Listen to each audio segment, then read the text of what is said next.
Hello everyone, welcome to the Edu Hub. Eduteria की जो 69th PPSC के लिए प्रैक्टिस सेट की बुक आई है उसके अंतर्गत दिए गए पॉलिटी के सभी प्रश्नों को हम लोग इस वीडियो में डिस्कस करेंगे। ये वीडियो आपके आने वाले 69th पीपीएससी की तैयारी के लिए काफी महत्वपूर्ण है, तो वीडियो को ध्यान से देखिएगा। तो चलिए इस वीडियो की शुरुआत करते हैं। अगर चैनल पर पहली बार आए हैं तो प्लीज इसे सब्सक्राइब कर दीजिएगा और अगर वीडियो पसंद आता है तो इसे लाइक और शेयर भी जरूर कर दीजिएगा। नेक्स्ट है डॉक्टर राजेंद्र प्रसाद को संविधान सभा का सभापति कब चुना गया था? तो 11 दिसंबर 1946 को। 9 दिसंबर 1946 को सच्चिदानंद सिन्हा को संविधान सभा का अस्थायी अध्यक्ष चुना गया था। वहीं 13 दिसंबर 1946 को पंडित जवाहरलाल नेहरू के द्वारा उद्देश्य प्रस्ताव प्रस्तुत किया गया था। नेक्स्ट है संसद को अनुच्छेद 3 के अंतर्गत यह अधिकार है कि वह विधि के द्वारा किसी राज्य के नाम को परिवर्तित कर सकती है और किसी राज्य की सीमाओं में परिवर्तन कर सकती है।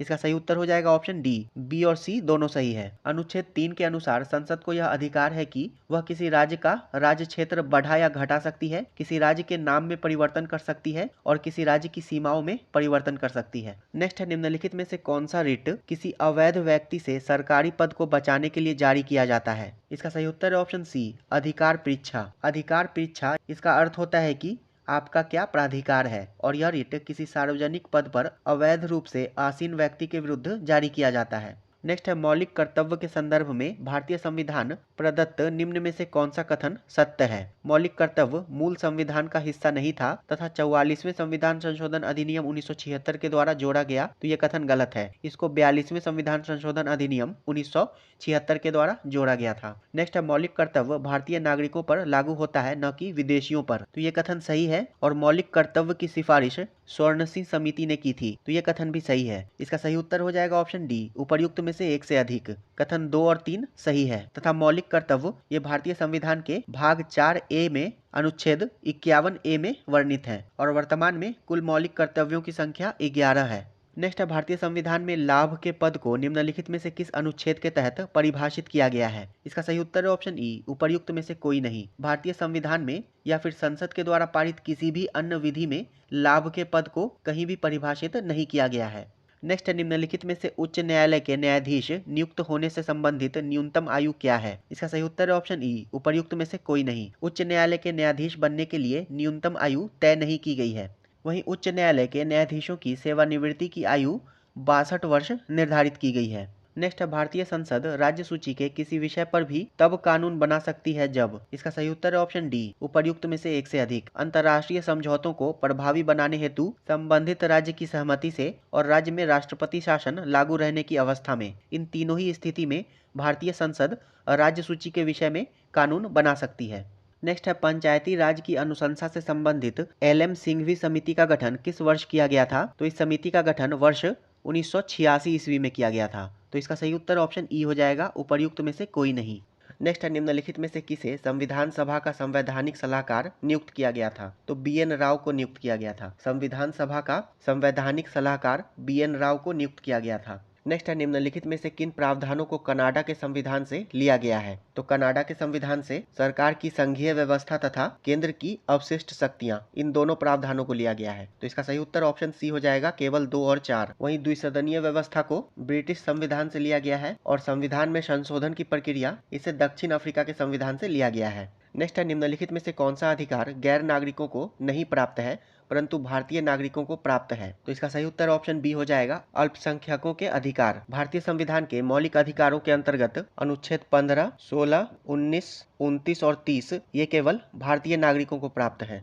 नेक्स्ट है निम्नलिखित कथनों पर विचार करें। भारत में वोट करने का अधिकार एक कानूनी अधिकार है, तो ये कथन सही है। भारत में मतदान का अधिकार एक कानूनी अधिकार है और इसकी स्पष्टता कुलदीप नायर बनाम भारत सरकार वाद 2006 में सुप्रीम कोर्ट ने किया है। नेक्स्ट है 61वां संविधान संशोधन अधिनियम 1986, इसने मतदान के अधिकार के लिए उम्र 21 वर्ष से घटाकर 18 वर्ष कर दिया, तो ये कथन गलत है। 61वां संविधान संशोधन अधिनियम 1989 ने मतदान के अधिकार के लिए उम्र को 21 वर्ष से घटाकर 18 वर्ष कर दिया था। ये 1986 नहीं होगा, 1989 होगा, तो इसका सही उत्तर हो जाएगा ऑप्शन बी। केवल कथन 2 गलत है, यहाँ पे गलत कथन पूछ रहा है।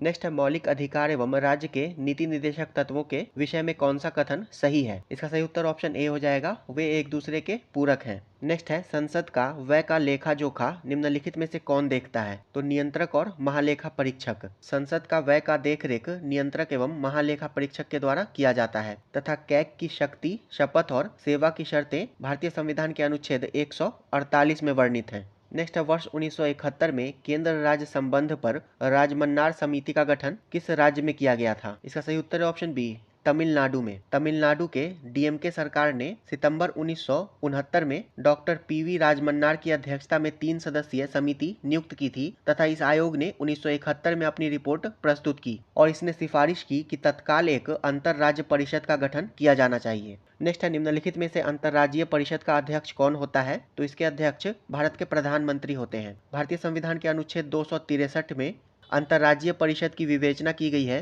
तथा अंतर्राष्ट्रीय परिषद का अध्यक्ष भारत के प्रधानमंत्री होते हैं। नेक्स्ट निम्नलिखित में से किस प्रधानमंत्री के कार्यकाल में 74वां संविधान संशोधन अधिनियम लागू किया गया था। तो पीवी नरसिम्हा राव। 74वां संविधान संशोधन अधिनियम 1992 को प्रधानमंत्री पीवी नरसिम्हा राव के शासनकाल में लागू किया गया था तथा वर्ष 1992 में इस अधिनियम के माध्यम से शहरी स्थानीय सरकारों का गठन किया गया था।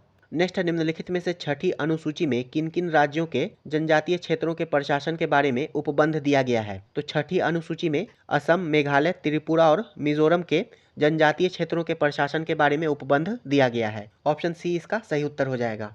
नेक्स्ट है नए राज्य के निर्माण के लिए निम्नलिखित में से कौन सी प्रक्रिया की आवश्यकता होती है। इसका सही उत्तर है ऑप्शन डी, उपर्युक्त में से एक से अधिक। नए राज्यों के निर्माण के लिए संशोधन हेतु 368 के तहत विशेष प्रक्रिया अपनाई जाती है और साधारण बहुमत या साधारण विधायी प्रक्रिया से नए राज्य का निर्माण कर सकते हैं और अनुच्छेद 4(2) के अनुसार इस प्रकार की विधि अनुच्छेद 368 के तहत संविधान का संशोधन नहीं समझी जाती है। तो साधारण बहुमत और साधारण विधायी प्रक्रिया इसका सही उत्तर हो जाएगा। नेक्स्ट है निम्नलिखित में से कौन सा अधिकार भारत के संविधान में शोषण के विरुद्ध अनुमानित है। तो भारतीय संविधान का अनुच्छेद 23 और 24 ये शोषण के विरुद्ध अधिकार से संबंधित है तथा इसके अंतर्गत बलपूर्वक श्रम का निषेध तथा बच्चों को कारखानों एवं खदानों में नियोजन का निषेध शामिल है। तो इसका सही उत्तर हो जाएगा ऑप्शन बी, केवल कथन 2 और 3 सही है। नेक्स्ट है मौलिक अधिकार और राज्य के नीति निर्देशक सिद्धांत की भिन्नता के संबंध में कौन सा कथन गलत है। नीति निर्देशक सिद्धांत परिवर्तनीय नहीं है जबकि मौलिक अधिकार परिवर्तनीय है। तो ये कथन सही है।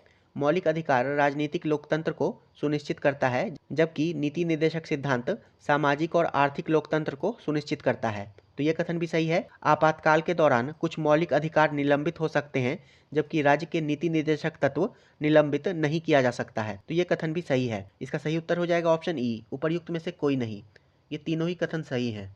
नेक्स्ट है सूची 1 को सूची 2 से सुमेलित करें। अनुच्छेद 78 तो इसमें प्रधानमंत्री के कर्तव्य वर्णित हैं। अनुच्छेद 67 ये उपराष्ट्रपति के पद की अवधि से संबंधित है। वहीं अनुच्छेद 352 ये आपातकाल की घोषणा प्रधानमंत्री और कैबिनेट मंत्री मिलकर लेते हैं, इससे संबंधित है। वहीं अनुच्छेद 75 में प्रधानमंत्री की नियुक्ति राष्ट्रपति के द्वारा की जाएगी, ये वर्णित है। तो इसका सही उत्तर हो जाएगा ऑप्शन ई, उपर्युक्त में से कोई नहीं। नेक्स्ट है राष्ट्रपति उच्च न्यायालय के न्यायाधीशों की नियुक्ति के लिए किससे सलाह करता है। इसका सही उत्तर है ऑप्शन डी, उपर्युक्त में से एक से अधिक। भारतीय संविधान के अनुच्छेद 217 के अंतर्गत राष्ट्रपति उच्च न्यायालय के न्यायाधीश की नियुक्ति के लिए भारत के मुख्य न्यायाधीश, संबंधित राज्य के राज्यपाल तथा उच्च न्यायालय के मुख्य न्यायाधीश से परामर्श करता है। नेक्स्ट है पंचायती राज प्रणाली निम्नलिखित में से किस सूची के अंतर्गत आता है। तो ये राज्य सूची का विषय है। पंचायती राज प्रणाली राज्य सूची का विषय है। नेक्स्ट है निम्न में से किसकी माई पिक्चर ऑफ फ्री इंडिया नामक पुस्तक की रचना पंचायती राज व्यवस्था से संबंधित है। इसका सही उत्तर है option B, Mahatma Gandhi. My picture of free India ये पुस्तक महात्मा गांधी से संबंधित है तथा महात्मा गांधी ने अपनी ग्राम स्वराज की चर्चा इस पुस्तक में की है। नेक्स्ट है किसी गिरफ्तार व्यक्ति को न्यायालय के सामने प्रस्तुत करने हेतु न्यायालय कौन सी रिट जारी करेगा। इसका सही उत्तर है ऑप्शन ई, उपर्युक्त में से कोई नहीं। बंदी प्रत्यक्षीकरण के द्वारा न्यायालय किसी गिरफ्तार व्यक्ति को न्यायालय के समक्ष प्रस्तुत करने हेतु आदेश देता है। नेक्स्ट है मौलिक अधिकार से संबंधित निम्नलिखित कथनों पर विचार कीजिए। संविधान में अनुच्छेद 17 के अनुसार किसी भी दलित को मंदिर में प्रवेश करने से, पढ़ने से व सार्वजनिक सुविधाओं का इस्तेमाल करने से नहीं रोका जा सकता है। तो ये कथन सही है। समानता के अधिकार का हनन होने पर दलित अनुच्छेद 15 का सहारा ले सकते हैं। तो ये कथन भी सही है। इसका सही उत्तर है ऑप्शन सी, उपर्युक्त दोनों ही कथन सही है। नेक्स्ट, भारतीय संसद में राज्यसभा सदस्यों का चुनाव होता है। तो राज्यसभा सदस्यों का चुनाव राज्य के विधानसभा के निर्वाचित सदस्यों के द्वारा होता है। नेक्स्ट, निम्नलिखित में से कौन सा संविधान संशोधन 8वीं अनुसूची के भाषा से संबंधित नहीं है? इसका सही उत्तर है ऑप्शन बी, 26वां संविधान संशोधन। 21वां संविधान संशोधन 1967 में किया गया था तथा इसके द्वारा सिंधी भाषा को 8वीं अनुसूची में शामिल किया गया था। 71वां संविधान संशोधन ये 1992 में किया गया था तथा इसके द्वारा कोंकणी, मणिपुरी और नेपाली भाषा को शामिल किया गया था। और 92वां संविधान संशोधन ये 2003 में किया गया था और इसके द्वारा बोडो, डोगरी, मैथिली और संथाली को 8वीं अनुसूची में शामिल किया गया था। नेक्स्ट, सर्वप्रथम एक निर्वाचित संविधान सभा के द्वारा भारत के संविधान का निर्माण करने का प्रस्ताव दिया गया था। तो क्रिप्स मिशन के द्वारा दिया गया था। एक निर्वाचित संविधान सभा के द्वारा भारतीय संविधान का निर्माण करने का प्रस्ताव क्रिप्स मिशन के द्वारा दिया गया था। नेक्स्ट है, निम्न में से कौन ऐसे राष्ट्रपति हैं जो राष्ट्रपति बनने के पूर्व उपराष्ट्रपति भी बने थे? इसका सही उत्तर है ऑप्शन डी, उपर्युक्त में से एक से अधिक। सर्वपल्ली राधाकृष्णन, वीवी गिरी, BD Jatti, are Venkat Raman, Shankar Dayal Sharma तथा के आर नारायणन ये ऐसे राष्ट्रपति हैं जो राष्ट्रपति बनने से पहले उपराष्ट्रपति भी रह चुके हैं। नेक्स्ट है, निम्नलिखित में से कौन एक सुमेलित नहीं है? इसका सही उत्तर है ऑप्शन ई, उपर्युक्त में से कोई नहीं। मेनका गांधी बनाम भारत संघ ये विदेशी भ्रमण से संबंधित वाद है। पुट्टा स्वामी बनाम भारत संघ ये निजता के अधिकार से संबंधित है। इंदिरा साहनी बनाम भारत संघ ये पिछड़े वर्ग के आरक्षण से संबंधित है। नेक्स्ट है, राष्ट्रीय हरित अधिकरण यानी कि एनजीटी के बारे में निम्नलिखित में से कौन सा कथन सही है? राष्ट्रीय हरित न्यायाधिकरण ये उच्च न्यायालय यानी कि हाई कोर्ट के अधीनस्थ है। तो ये कथन सही है। एनजीटी के अध्यक्ष की नियुक्ति भारत के मुख्य न्यायाधीश के परामर्श से केंद्र सरकार के द्वारा की जाती है। तो ये कथन भी सही है। और एनजीटी एक संवैधानिक संस्था है। तो ये कथन गलत है। एनजीटी की स्थापना एनजीटी अधिनियम 2010 के तहत सरकार के द्वारा की गई थी, इसलिए यह एक वैधानिक निकाय है। तो इसका सही उत्तर हो जाएगा ऑप्शन डी, उपर्युक्त में से एक से अधिक।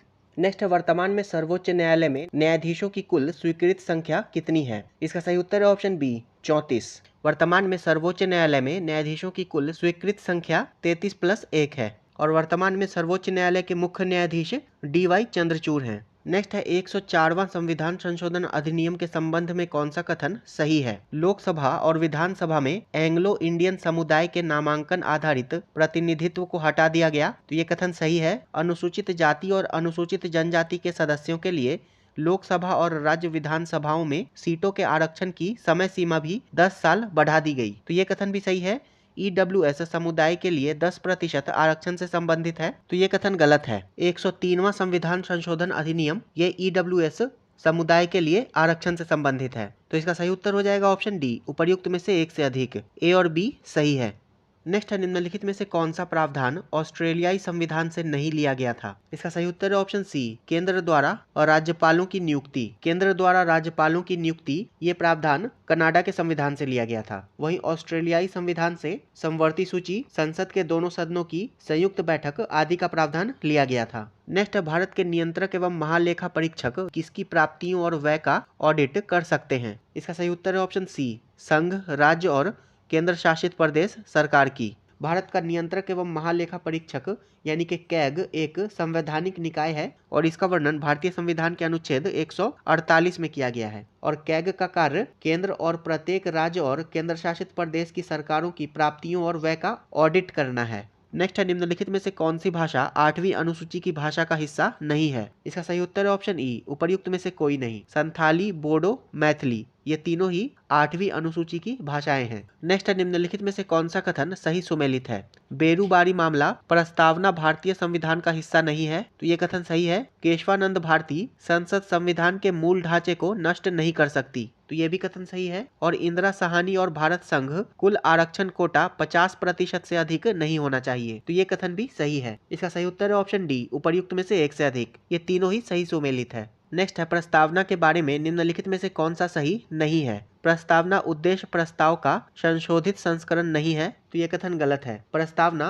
उद्देश्य प्रस्ताव का संशोधित संस्करण है जिसे जवाहरलाल नेहरू के द्वारा 13 दिसंबर 1946 को पेश किया गया था। वर्तमान में प्रस्तावना संविधान का हिस्सा नहीं है। तो ये कथन गलत है। वर्तमान में प्रस्तावना संविधान का हिस्सा है। नेक्स्ट है, 42वें संविधान संशोधन 1976 के द्वारा प्रस्तावना में समाजवादी धर्मनिरपेक्ष शब्द जोड़े गए थे, तो ये कथन सही है। 42वें संविधान संशोधन 1976 के द्वारा प्रस्तावना में 3 शब्द जोड़े गए थे, समाजवादी, धर्मनिरपेक्ष और अखंडता। तो इसका सही उत्तर हो जाएगा ऑप्शन डी। ए और बी ये दोनों कथन सही नहीं है। नेक्स्ट है, संविधान के किस अनुच्छेद में नए राज्यों का गठन और मौजूदा राज्यों के क्षेत्रों, सीमाओं या नाम का परिवर्तन शामिल है? इसका सही उत्तर ऑप्शन बी, अनुच्छेद 3। भारतीय संविधान के अनुच्छेद 3 में राज्यों का गठन और क्षेत्रों की सीमाओं या मौजूदा राज्यों के नाम में परिवर्तन शामिल है। वही भारतीय संविधान का अनुच्छेद 2 ये नए राज्यों के प्रवेश और स्थापना से संबंधित है। नेक्स्ट है, निम्नलिखित में से किस समिति ने भाषाई आधार पर राज्यों के पुनर्गठन की सिफारिश की? इसका सही उत्तर ऑप्शन सी, फजल अली समिति ने। फजल अली समिति ने भाषाई आधार पर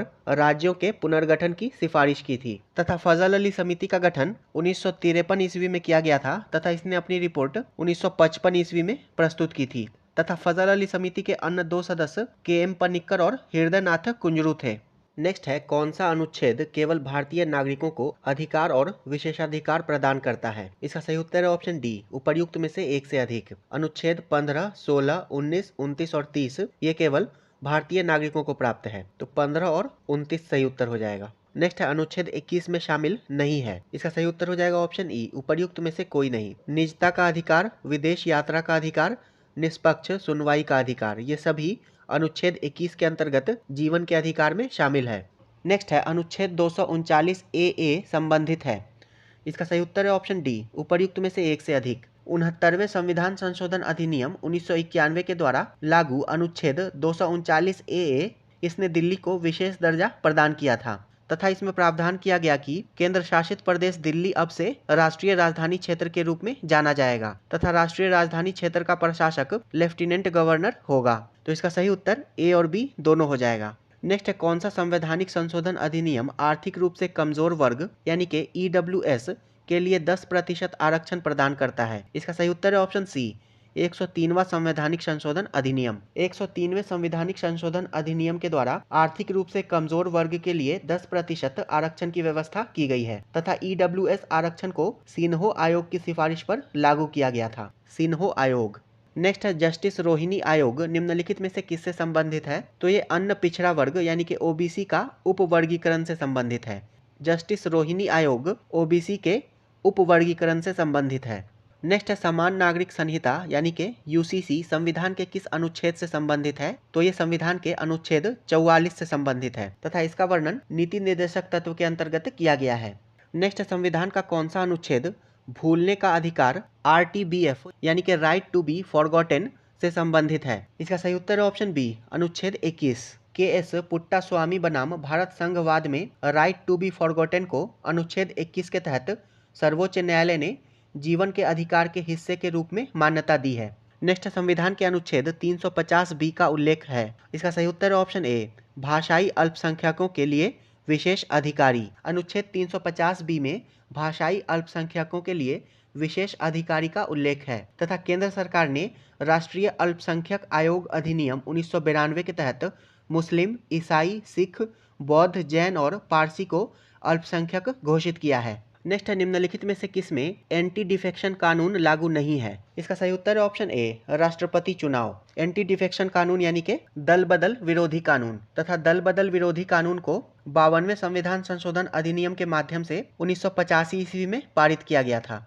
नेक्स्ट है, लोकपाल लोकायुक्त शब्द किसके द्वारा गढ़ा गया? इसका सही उत्तर है option C, LM Singhvi. Lokpal Lokayukta 1966 ईस्वी में LM सिंघवी के द्वारा गढ़ा गया था। नेक्स्ट है, भारत के अटॉर्नी जनरल के बारे में निम्नलिखित में से कौन सा कथन सही नहीं है? संविधान का अनुच्छेद 76 भारत में अटॉर्नी जनरल के पद का प्रावधान करता है, तो यह कथन सही है। अटॉर्नी जनरल यानी कि भारत के महान्यायवादी की नियुक्ति सरकार की सलाह पर राष्ट्रपति के द्वारा की जाती है, तो यह कथन भी सही है। और भारत के महान्यायवादी को संसद के दोनों सदनों में बोलने और कार्यवाही में भाग लेने का अधिकार है, तो यह कथन भी सही है तथा उसे मतदान का अधिकार नहीं है। तो इसका सही उत्तर हो जाएगा ऑप्शन ई, उपर्युक्त में से कोई नहीं। अटॉर्नी जनरल के बारे में ये तीनों ही कथन सही है। नेक्स्ट है, भारतीय संविधान का कौन सा अनुच्छेद राज्यों और केंद्र सरकार के बीच शक्तियों और जिम्मेदारियों का विवरण प्रदान करता है? इसका सही उत्तर है ऑप्शन सी, अनुच्छेद 246। अनुच्छेद 246 के तहत 7वीं अनुसूची राज्यों और केंद्र सरकार के बीच शक्तियों और जिम्मेदारियों का विवरण प्रदान करती है।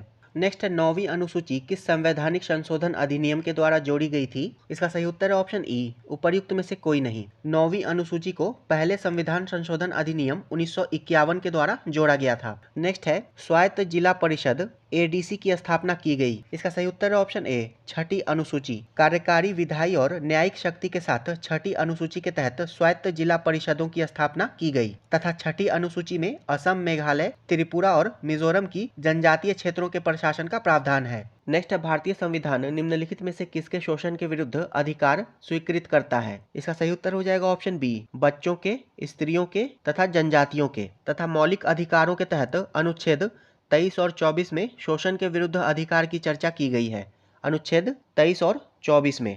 नेक्स्ट है निम्नलिखित में मौलिक अधिकार के संदर्भ में सत्य है, इसकी प्रकृति सकारात्मक है तो ये कथन गलत है। ये सामाजिक एवं आर्थिक कल्याण की बात करते हैं तो ये कथन भी गलत है। और ये न्यायालय द्वारा परिवर्तनीय नहीं है तो ये कथन भी गलत है। इसका सही उत्तर हो जाएगा ऑप्शन ई, उपर्युक्त में से कोई नहीं। मौलिक अधिकार की प्रकृति नकारात्मक है और ये राजनीतिक लोकतंत्र की बात करते हैं। ये सामाजिक एवं आर्थिक कल्याण की बात करते हैं तो ये कथन भी गलत है। राज्य के नीति निदेशक तत्व ये सामाजिक और आर्थिक कल्याण की बात करते हैं और मौलिक अधिकार न्यायालय के द्वारा परिवर्तनीय है।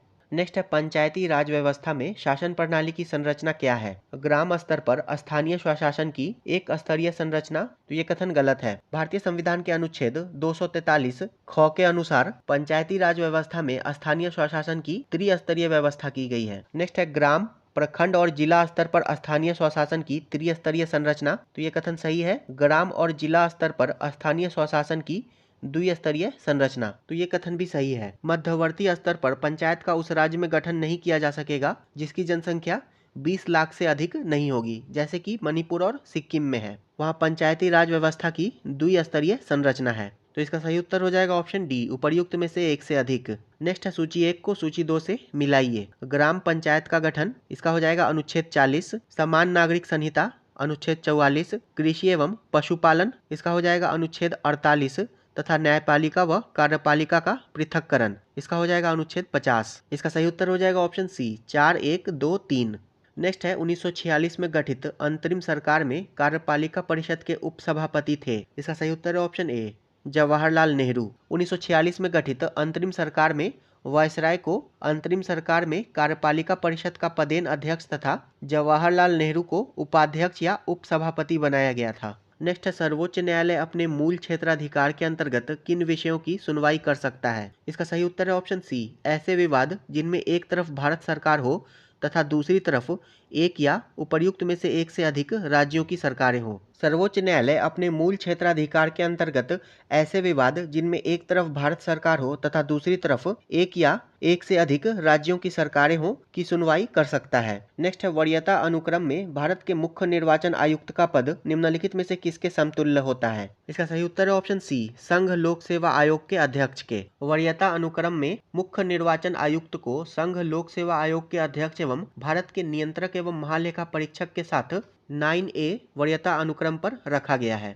नेक्स्ट है राज्यों के लिए राजभाषा का निर्धारण कौन करता है? तो संबंधित राज्य का विधानमंडल। ऑप्शन सी इसका सही उत्तर हो जाएगा। राज्यों के लिए राजभाषा का निर्धारण संबंधित राज्य का विधानमंडल करता है तथा राज्यों की राजभाषा का प्रावधान अनुच्छेद 345 में दिया गया है। नेक्स्ट है अवसर की समानता का उल्लेख भारतीय संविधान के निम्नलिखित उपबंधों में से किसमें किया गया है? इसका सही उत्तर है ऑप्शन सी, मूल अधिकार एवं प्रस्तावना में। भारतीय संविधान की प्रस्तावना में 2 प्रकार की समानता, प्रतिष्ठा एवं अवसर की समानता प्राप्त करने का लक्ष्य वर्णित है। वहीं भारतीय संविधान के मूल अधिकारों के अंतर्गत अनुच्छेद 16 में अवसर की समानता का उल्लेख है। नेक्स्ट है निम्नलिखित में से किस निकाय का भारतीय संविधान में उल्लेख नहीं है? इसका सही उत्तर है ऑप्शन बी, क्षेत्रीय परिषद। क्षेत्रीय परिषद संवैधानिक निकाय नहीं है क्योंकि इसे संसदीय कानून के तहत बनाया गया था तथा 5 क्षेत्रीय परिषदों उत्तरी, दक्षिणी, पूर्वी, पश्चिमी और केंद्रीय क्षेत्रीय परिषदों का गठन राज्यों के पुनर्गठन अधिनियम 1956 के तहत किया गया था। वहीं 1971 में एक अलग उत्तर पूर्व क्षेत्रीय परिषद का गठन किया गया था। नेक्स्ट निम्नलिखित में से किस अनुच्छेद में यह उपबंध है कि राज्य के नीति निदेशक तत्व न्यायालय द्वारा लागू नहीं किए जा सकते हैं? इसका सही उत्तर है ऑप्शन ए, अनुच्छेद 37 में। अनुच्छेद 37 में यह बताया गया है कि राज्य के नीति निदेशक तत्व न्यायालय द्वारा लागू नहीं करवाया जा सकता है। नेक्स्ट है निम्नलिखित में से कौन सा अनुच्छेद पंचायतों में अनुसूचित जातियों और अनुसूचित जनजातियों के लिए सीटों के आरक्षण का प्रावधान करता है? इसका सही उत्तर है ऑप्शन ए, अनुच्छेद 243 डी। अनुच्छेद 243 डी प्रत्येक पंचायत में अनुसूचित जातियों और अनुसूचित जनजातियों के लिए आरक्षण का प्रावधान करता है। अनुच्छेद 243 सी इसके अंतर्गत पंचायतों की संरचना का वर्णन है और अनुच्छेद 243 बी ये ग्राम पंचायतों के गठन का प्रावधान करता है।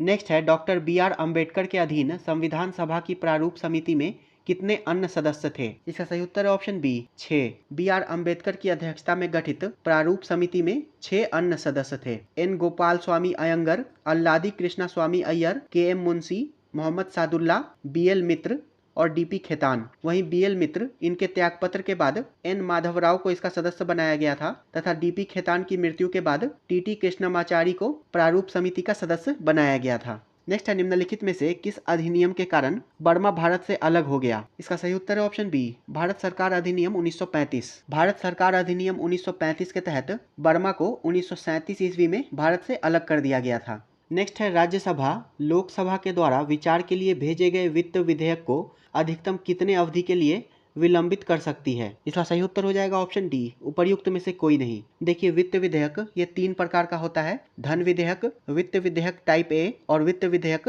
Type B. और धन विधेयक को राज्यसभा अधिकतम 14 दिनों तक रोक सकती है और वित्त विधेयक टाइप ए में साधारण विधेयक तथा धन विधेयक दोनों के प्रावधान सम्मिलित होते हैं तथा इसे राष्ट्रपति की पूर्व अनुमति से लोकसभा में ही प्रस्तुत किया जा सकता है। वहीं वित्त विधेयक टाइप बी ये किसी साधारण विधेयक को पारित करने के पश्चात उसे क्रियान्वित करने में यदि धन का व्यय संभव है तो इसे वित्त विधेयक टाइप बी कहते हैं और इसे किसी भी सदन में प्रस्तुत किया जा सकता है। नेक्स्ट है, सूची 1 को सूची 2 से सुमेलित करें। एक तरफ राज्य है और दूसरी तरफ राज्यसभा में सदस्यों की संख्या है। गुजरात में राज्यसभा में सदस्यों की संख्या 11 है, कर्नाटक में 12 है, बिहार में 16 है तथा ओडिशा में 10 है। तो इसका सही उत्तर हो जाएगा ऑप्शन सी, 2, 3, 1, 4। नेक्स्ट है, निम्नलिखित में से कौन पद की शपथ नहीं लेता है? इसका सही उत्तर है ऑप्शन सी, स्पीकर। राष्ट्रपति को उसके पद की शपथ भारत के मुख्य न्यायाधीश के द्वारा दिलाई जाती है। राज्यपाल को उसके पद की शपथ संबंधित राज्य के उच्च न्यायालय के मुख्य न्यायाधीश के द्वारा दिलाई जाती है और स्पीकर ये पद की शपथ नहीं लेता है क्योंकि ये लोकसभा के सदस्य के रूप में पहले ही शपथ ले चुका होता है। नेक्स्ट है, संविधान के किस अनुच्छेद में वयस्क मताधिकार को मान्यता दी गई है? इसका सही उत्तर है ऑप्शन डी, उपर्युक्त में से कोई नहीं। अनुच्छेद 326 इसके अंतर्गत वयस्क मताधिकार के आधार पर लोकसभा और राज्यों की विधानसभाओं का चुनाव इसका वर्णन है।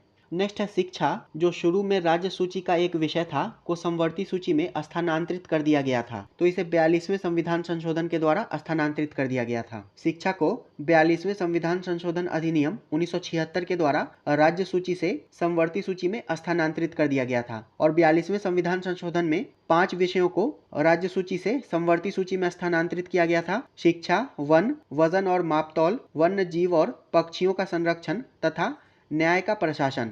नेक्स्ट है, निम्नलिखित में से किस अधिनियम ने भारत में केंद्रीय स्तर पर द्विसदनीय विधानमंडल की शुरुआत की थी? इसका सही उत्तर है ऑप्शन बी, भारत सरकार अधिनियम 1919। भारत सरकार अधिनियम 1919 ने भारत में केंद्रीय स्तर पर द्विसदनीय विधानमंडल की शुरुआत की थी और भारत सरकार अधिनियम 1919 को मॉन्टेग्यू चेम्सफोर्ड सुधारों के नाम से भी जाना जाता है तथा इस अधिनियम ने भारत में महिलाओं को वोट देने का अधिकार प्रदान किया था। नेक्स्ट है, लोक लेखा समिति अपनी रिपोर्ट प्रस्तुत करती है, तो लोक लेखा समिति अपनी रिपोर्ट लोकसभा अध्यक्ष को प्रस्तुत करती है, तो इसका सही उत्तर हो जाएगा ऑप्शन डी, उपर्युक्त में से कोई नहीं। और लोक लेखा समिति में 22 सदस्य होते हैं जिसमें से 15 सदस्य लोकसभा से तथा 7 सदस्य राज्यसभा से होते हैं। नेक्स्ट है, भारतीय संविधान के अनुच्छेद 344 के तहत पहले राज्य भाषा आयोग की स्थापना की गई थी। इसका सही उत्तर है ऑप्शन बी, 1955 में बीजी खेड़ की अध्यक्षता में। भारतीय संविधान के अनुच्छेद 344 के अनुसार डॉक्टर राजेंद्र प्रसाद ने जून 1955 में बीजी खेड़ की अध्यक्षता में प्रथम राज्य भाषा आयोग की नियुक्ति की थी तथा आयोग ने अपनी रिपोर्ट 1956 ईस्वी में प्रस्तुत की थी। नेक्स्ट है, संसद सदस्यों की अयोग्यता के संबंध में विवादों का फैसला कौन करता है? इसका सही उत्तर है ऑप्शन सी, चुनाव आयोग के परामर्श से राष्ट्रपति। भारतीय संविधान के अनुच्छेद 103 के अनुसार संसद सदस्य की अयोग्यता संबंधी विवाद को राष्ट्रपति के निर्णय के लिए संदर्भित किया जाएगा और उसका निर्णय अंतिम होगा और ऐसे किसी भी प्रश्न पर कोई निर्णय देने से पहले राष्ट्रपति चुनाव आयोग की राय प्राप्त करेंगे। नेक्स्ट है संविधान में संशोधन शुरू किया जा सकता है। इसका सही उत्तर है ऑप्शन डी, उपर्युक्त में से एक से अधिक। लोकसभा और राज्यसभा दोनों में संविधान संशोधन संसद के किसी भी सदन में शुरू किया जा सकता है और संविधान संशोधन की प्रक्रिया इसे दक्षिण अफ्रीका के संविधान से लिया गया है। नेक्स्ट है विधान परिषद सदस्यों की न्यूनतम संख्या होती है। इसका सही उत्तर है ऑप्शन बी, 40। भारतीय संविधान के अनुच्छेद 169 के तहत राज्य विधान परिषद का उल्लेख किया गया है तथा इसमें न्यूनतम संख्या 40 होती है। नेक्स्ट है संघ लोक सेवा आयोग अपना वार्षिक प्रतिवेदन सौंपता है तो राष्ट्रपति को सौंपता है। भारतीय संविधान के अनुच्छेद 315 से 323 के मध्य संघ लोक सेवा आयोग की संरचना, सदस्यों की नियुक्ति एवं उनकी शक्तियों का वर्णन दिया गया है और संघ लोक सेवा आयोग अपना वार्षिक प्रतिवेदन राष्ट्रपति को सौंपता है। नेक्स्ट है निम्नलिखित में से कौन सा अनुच्छेद राज्यों की विधानसभाओं में एंग्लो इंडियन समुदाय के प्रतिनिधित्व से संबंधित है। इसका सही उत्तर है ऑप्शन डी, अनुच्छेद 333 और 104वें संविधान संशोधन अधिनियम के द्वारा लोकसभा तथा राज्यों की विधानसभाओं में एंग्लो इंडियन समुदाय के लिए आवंटित सीटों को समाप्त कर दिया गया है 104वें संविधान संशोधन के द्वारा। नेक्स्ट है जनहित याचिका कहाँ दायर की जा सकती है। इसका सही उत्तर है ऑप्शन डी, उच्च न्यायालयों और सर्वोच्च न्यायालय दोनों में तथा भारत में 1985 ईस्वी में न्यायमूर्ति PN भगवती के द्वारा जनहित याचिका की शुरुआत की गई थी। नेक्स्ट, भारतीय संविधान के किस अनुच्छेद के तहत अंतर्राष्ट्रीय समझौतों को प्रभावी बनाने के लिए संसद संपूर्ण भारतीय क्षेत्र या इसके किसी भाग के लिए कानून बना सकती है। इसका सही उत्तर है ऑप्शन डी, अनुच्छेद 253। भारतीय संविधान के अनुच्छेद 253 के तहत संसद को राज्य सूची के विषय पर कानून बनाने का अधिकार है और ऐसी शक्ति किसी भी अंतर्राष्ट्रीय संधि, समझौते और सम्मेलन के क्रियान्वयन के लिए दी गई है। नेक्स्ट, भारत का संविधान किस प्रकार की शासन प्रणाली प्रदान करता है। इसका सही उत्तर है ऑप्शन सी, संसदीय। भारत सरकार के संसदीय स्वरूप का अनुसरण करता है जो कि यूके के संसदीय प्रणाली से प्रेरित है। नेक्स्ट है, केंद्र राज्य संबंध का उल्लेख निम्नलिखित में से किस अनुसूची में है। इसका सही उत्तर है ऑप्शन ए, 7वीं अनुसूची। भारतीय संविधान में अनुच्छेद 246 इसके अनुसार केंद्र और राज्यों के बीच संबंधों के संबंध में सभी प्रावधान भारतीय संविधान की 7वीं अनुसूची में है। नेक्स्ट, संवैधानिक उपचार का अधिकार किसके अंतर्गत आता है, तो ये मौलिक अधिकार के अंतर्गत आता है। संवैधानिक उपचारों के अधिकार का वर्णन मौलिक अधिकारों के अंतर्गत अनुच्छेद 32 में किया गया है तथा इसके तहत मौलिक अधिकार के हनन होने की स्थिति में व्यक्ति सुप्रीम कोर्ट जा सकता है। नेक्स्ट, भारत में राष्ट्रपति का चुनाव किया जाता है तो भारत में राष्ट्रपति का चुनाव लोकसभा, राज्यसभा, राज्यों की विधानसभा इनके निर्वाचित प्रतिनिधि के द्वारा किया जाता है। तो इसका सही उत्तर ऑप्शन डी हो जाएगा, उपर्युक्त में से कोई नहीं। नेक्स्ट, भारत में मतदान की आयु सीमा 21 वर्ष से घटाकर 18 वर्ष कब कर दिया गया। इसका सही उत्तर है ऑप्शन बी, 1989 ईस्वी में। 61वें संविधान संशोधन अधिनियम 1989 के द्वारा मतदान की आयु सीमा को 21 वर्ष से घटाकर 18 वर्ष कर दिया गया था। नेक्स्ट है, राज्य का प्रथम विधि अधिकारी कौन होता है, तो महाधिवक्ता होता है। राज्य का प्रथम विधि अधिकारी महाधिवक्ता होता है तथा अनुच्छेद 165 इसके तहत राज्यों में महाधिवक्ता की व्यवस्था की गई है तथा महाधिवक्ता की नियुक्ति राज्यपाल के द्वारा की जाती है। नेक्स्ट, निम्नलिखित में से कौन सी समिति अस्थायी समिति नहीं है। इसका सही उत्तर है ऑप्शन डी, सलाहकार समिति। संसदीय समितियों में सलाहकार समिति अस्थायी समिति नहीं है, जबकि लोक लेखा समिति, प्राक्कलन समिति, सार्वजनिक उपक्रम समिति ये तीनों अस्थायी समिति है। नेक्स्ट है, भारत में उच्चतम न्यायालय का गठन कब किया गया था, तो इसका गठन 26 जनवरी 1950 को किया गया था। ऑप्शन बी इसका सही उत्तर हो जाएगा। भारत में सर्वोच्च न्यायालय का गठन 26 जनवरी 1950 को किया गया था। नेक्स्ट है, न्यायिक सक्रियता की अवधारणा पहली बार किस देश में अपनाई गई थी, तो ये पहली बार अमेरिका में अपनाई गई थी। न्यायिक सक्रियता की अवधारणा सर्वप्रथम अमेरिका में अपनाई गई थी। नेक्स्ट, संविधान के किस भाग में आपात उपबंधों का उल्लेख है। इसका सही उत्तर है ऑप्शन ए, भाग 18 में। संविधान के भाग 18 में अनुच्छेद 352 से 360 तक आपातकालीन प्रावधान दिए गए हैं। नेक्स्ट है, राष्ट्रीय हरित न्यायाधिकरण की स्थापना कब की गई थी, तो इसकी स्थापना वर्ष 2010 में की गई थी। राष्ट्रीय हरित न्यायाधिकरण की स्थापना वर्ष 2010 में की गई थी। नेक्स्ट है, दिल्ली में विधानमंडल और मंत्री परिषद का सृजन किया गया है तो इसे 69वें संविधान संशोधन के द्वारा किया गया है। दिल्ली में विधानमंडल और मंत्री परिषद का सृजन 69वें संविधान संशोधन अधिनियम 1991 के द्वारा किया गया है। नेक्स्ट है, राज्यसभा के सभापति का चुनाव कौन करता है, तो इसका चुनाव लोकसभा तथा राज्यसभा के सभी सदस्यों के द्वारा किया जाता है। ऑप्शन बी इसका सही उत्तर हो जाएगा। राज्यसभा के सभापति उपराष्ट्रपति होते हैं और इनका चुनाव लोकसभा और राज्यसभा दोनों के सदस्य मिलकर करते हैं। नेक्स्ट, भारतीय संविधान के किस अनुच्छेद में धन विधेयक परिभाषित किया गया है? इसका सही उत्तर है ऑप्शन बी, अनुच्छेद 110 में। भारतीय संविधान के अनुच्छेद 110 में धन विधेयक को परिभाषित किया गया है तथा धन विधेयक को राष्ट्रपति की पूर्व अनुमति से केवल लोकसभा में प्रस्तुत किया जा सकता है और राज्यसभा धन विधेयक को अधिकतम 14 दिनों तक रोक सकती है। नेक्स्ट है, भारतीय संविधान सभा के बारे में निम्नलिखित कथनों पर विचार कीजिए। इसकी पहली बैठक 9 दिसंबर 1946 को हुई थी, तो ये कथन सही है। सभा की पहली बैठक में मुस्लिम लीग के सदस्य उपस्थित नहीं हुए थे, तो ये कथन भी सही है। इसका सही उत्तर है ऑप्शन सी, दोनों ही कथन सही है। नेक्स्ट है, निम्नलिखित में से सही कथन की पहचान कीजिए। प्रस्तावना संविधान की व्याख्या की दृष्टि से महत्वपूर्ण है, तो ये कथन सही है। प्रस्तावना में वर्णित उद्देश्य सरकार के द्वारा क्रियान्वित नहीं किए जाने पर इन्हें न्यायालय में चुनौती नहीं दी जा सकती है, तो ये कथन भी सही है। और प्रस्तावना सरकार की शासन संचालन की दिशा को इंगित करती है, तो ये कथन भी सही है। इसका सही उत्तर है ऑप्शन डी, उपर्युक्त में से एक से अधिक। ये तीनों ही कथन सही हैं। नेक्स्ट है, भारतीय संविधान के प्रथम अनुच्छेद के अनुसार भारत है राज्यों का? इसका सही उत्तर है ऑप्शन डी, उपर्युक्त में से कोई नहीं। भारतीय संविधान के अनुच्छेद 1 के अनुसार भारत राज्यों का संघ है। नेक्स्ट है, निम्नलिखित में से किस आधार पर राज्य को भाषण और अभिव्यक्ति की स्वतंत्रता के अधिकार पर युक्तियुक्त प्रतिबंध लगाने का अधिकार प्राप्त है? इसका सही उत्तर है ऑप्शन डी, उपर्युक्त में से एक से अधिक। लोक व्यवस्था, विदेशी राज्यों के साथ मैत्रीपूर्ण संबंध तथा न्यायालय की अवमानना। और संविधान के अनुच्छेद 19(2) के अंतर्गत राज्य को वाक और अभिव्यक्ति की स्वतंत्रता के अधिकार पर युक्तियुक्त प्रतिबंध लगाने का अधिकार प्राप्त है। नेक्स्ट है, निम्नलिखित कथनों पर विचार कीजिए। अस्पृश्यता का निवारण, महिलाओं के सम्मान के विरुद्ध प्रचलित कुप्रथाओं का परित्याग, उपाधियों का अंत तथा प्राकृतिक पर्यावरण का रक्षक और संवर्धन उपर्युक्त में से कौन सा मूल कर्तव्य है? इसका सही उत्तर है ऑप्शन सी, 2 और 4। जबकि अस्पृश्यता का निवारण ये अनुच्छेद 17 के अंतर्गत मौलिक अधिकार है और उपाधियों का अंत ये अनुच्छेद 18 के अंतर्गत मौलिक अधिकार है। नेक्स्ट है, निम्नलिखित में से कौन सी शक्ति राष्ट्रपति को प्राप्त नहीं है? संसद के दोनों सदनों के सत्र का आह्वान, तो ये सही है। संसद के सत्र का सत्रावसान, ये भी सही है। संसद का स्थगन, तो ये शक्ति राष्ट्रपति को प्राप्त नहीं है। संसद की स्थगन की शक्ति राष्ट्रपति को प्राप्त नहीं है। इसका सही उत्तर हो जाएगा ऑप्शन सी।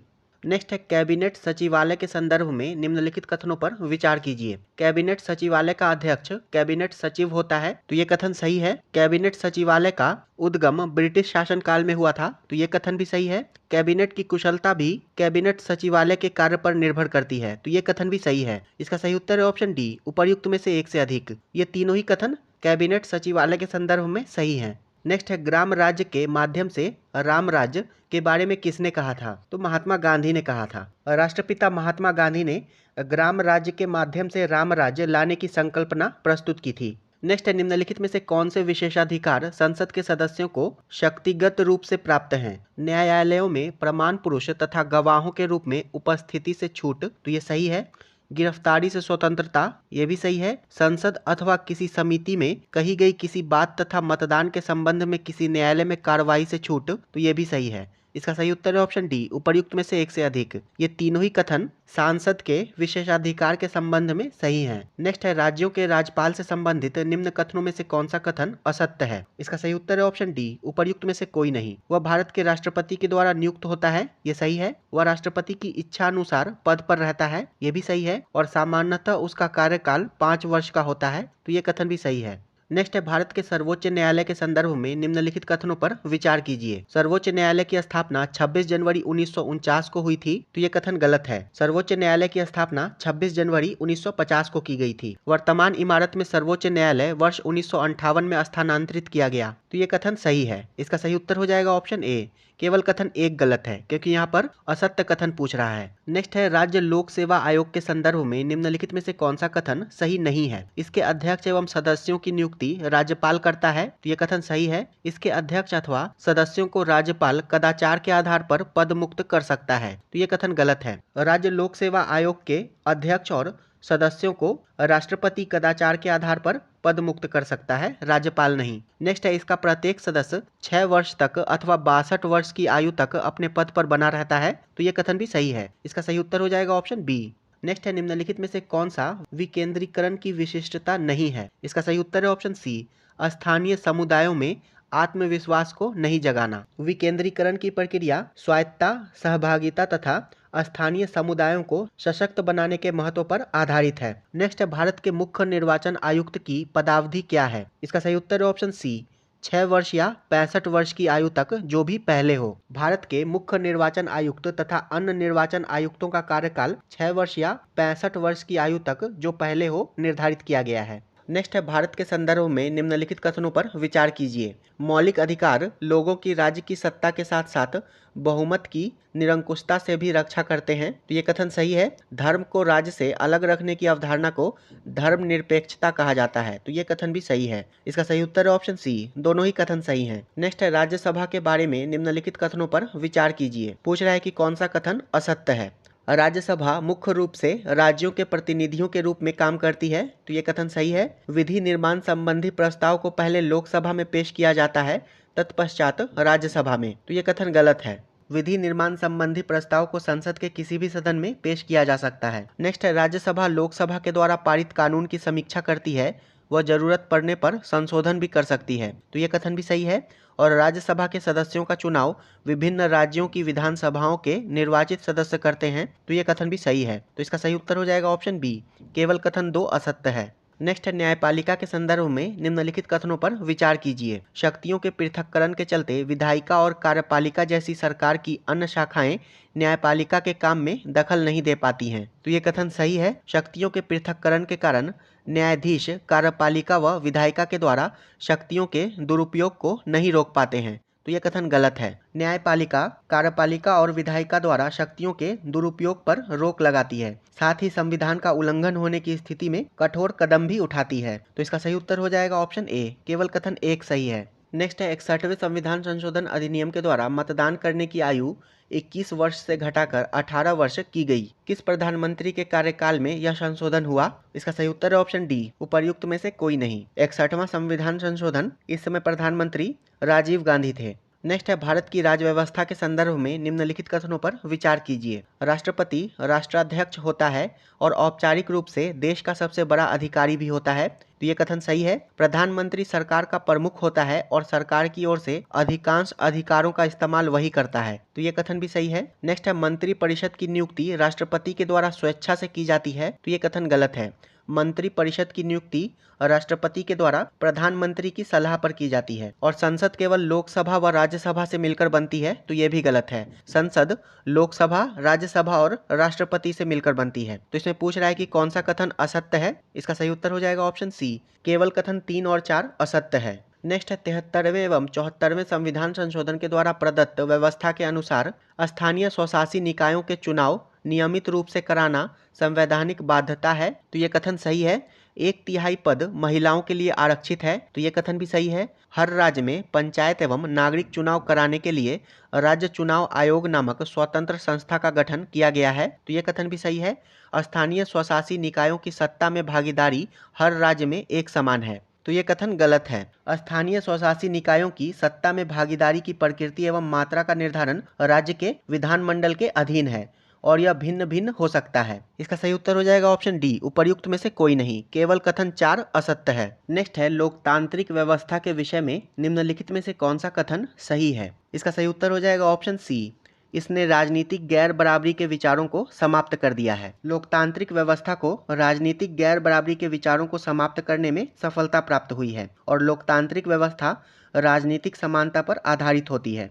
नेक्स्ट है, निम्नलिखित कथनों पर विचार कीजिए। विधायिका नीतिगत निर्णय लेती है व नियम व कानून तय करती है, वहीं उन्हें लागू करने की जिम्मेदारी कार्यपालिका की होती है, तो ये कथन सही है। सामान्य तौर पर संसद को विधायिका की संज्ञा दी जाती है, वहीं कार्यपालिका में राष्ट्रपति प्रधानमंत्री के साथ साथ प्रशासनिक मशीनरी भी इसका हिस्सा होती है, तो ये कथन भी सही है। इसका सही उत्तर हो जाएगा ऑप्शन डी, उपर्युक्त में से कोई नहीं, ये दोनों ही कथन सही हैं। नेक्स्ट है, लोकसभा के संदर्भ में निम्नलिखित में से कौन सा कथन सत्य है? इसका सही उत्तर हो जाएगा ऑप्शन ए, केवल कथन 1, 2 और 4 सही है।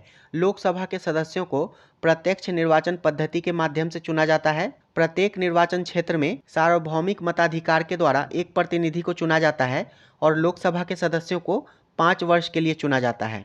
नेक्स्ट है, निम्नलिखित कथनों पर विचार कर सत्य कथन चुनिए। भारत के अनेक प्रदेशों के आदिवासी जनसंख्या वाले क्षेत्रों को 73वें संविधान संशोधन के प्रावधान से दूर रखा गया था, ये कथन सही है। ऐसे क्षेत्रों में स्वशासन की मूल परंपरा को बचाते हुए आधुनिक पंचायती व्यवस्था को प्रावधानों के दायरे में लाने हेतु 1996 में अलग से एक अधिनियम बनाया गया है। तो ये कथन भी सही है। संसद ने 5वीं अनुसूची के अंतर्गत आने वाले अनुसूचित क्षेत्रों में स्थानीय शासन के क्रियान्वयन के लिए ग्राम पंचायत के प्रावधान अनुसूचित क्षेत्रों में विस्तार अधिनियम 1996 पारित किया है। ऐसे इलाकों की ग्राम सभा को अपेक्षाकृत ज्यादा अधिकार दिए गए हैं। तो ये कथन भी सही है। इसका सही उत्तर हो जाएगा ऑप्शन डी, उपर्युक्त में से एक से अधिक। ये तीनों ही कथन सही हैं। नेक्स्ट है, राज्यसभा के सदस्यों का चुनाव होता है। तो राज्यसभा के सदस्यों का चुनाव संबंधित राज्य के विधानसभा के निर्वाचित सदस्यों के द्वारा आनुपातिक प्रतिनिधित्व के आधार पर होता है। तो इसका सही उत्तर हो जाएगा ऑप्शन डी, उपर्युक्त में से कोई नहीं। नेक्स्ट है, निम्नलिखित में से कौन सा संविधान संशोधन 8वीं अनुसूची के भाषा से संबंधित नहीं है? इसका सही उत्तर है ऑप्शन बी, 26वां संविधान संशोधन 1971। वहीं 21वां संविधान संशोधन 1967, 71वां संविधान संशोधन 1992 तथा 92वां संविधान संशोधन 2003 ये तीनों 8वीं अनुसूची के भाषा से संबंधित है। और 92वें संविधान संशोधन के द्वारा 8वीं अनुसूची में बोडो, मैथिली, डोगरी और संथाली भाषा को जोड़ा गया था। 71वें संविधान संशोधन के द्वारा कोंकणी, मणिपुरी और नेपाली को तथा 21वें संविधान संशोधन के द्वारा सिंधी भाषा को 8वीं अनुसूची में जोड़ा गया था। नेक्स्ट है, निम्नलिखित में से किस अनुच्छेद के अंतर्गत अवशिष्ट शक्तियों का उल्लेख किया गया है? इसका सही उत्तर है ऑप्शन डी, उपर्युक्त में से कोई नहीं। अवशिष्ट शक्तियों का उल्लेख भारतीय संविधान के अनुच्छेद 248 में किया गया है तथा भारत में अवशिष्ट विषयों पर विधि बनाने का अधिकार संसद को है। नेक्स्ट है, निम्नलिखित समितियों और आयोगों में कौन केंद्र राज्य संबंध से संबंधित नहीं है? इसका सही उत्तर है ऑप्शन सी, दिनेश गोस्वामी समिति। दिनेश गोस्वामी समिति, इसका संबंध चुनाव सुधार से है। वहीं राजमन्नार समिति, सरकारिया आयोग, पुंछी आयोग, इन सब का संबंध केंद्र राज्य संबंध से है। नेक्स्ट है, किसी राज्य के लोक सेवा आयोग के कार्यों को निम्नलिखित में से किस एक के अनुमोदन से संघ लोक सेवा आयोग को सौंपा जा सकता है? इसका सही उत्तर है ऑप्शन डी, उपर्युक्त में से कोई नहीं। भारतीय संविधान के अनुच्छेद 315(4) के अनुसार राष्ट्रपति की सिफारिश से किसी राज्य लोक सेवा आयोग के कार्यों को संघ लोक सेवा आयोग को सौंपा जा सकता है।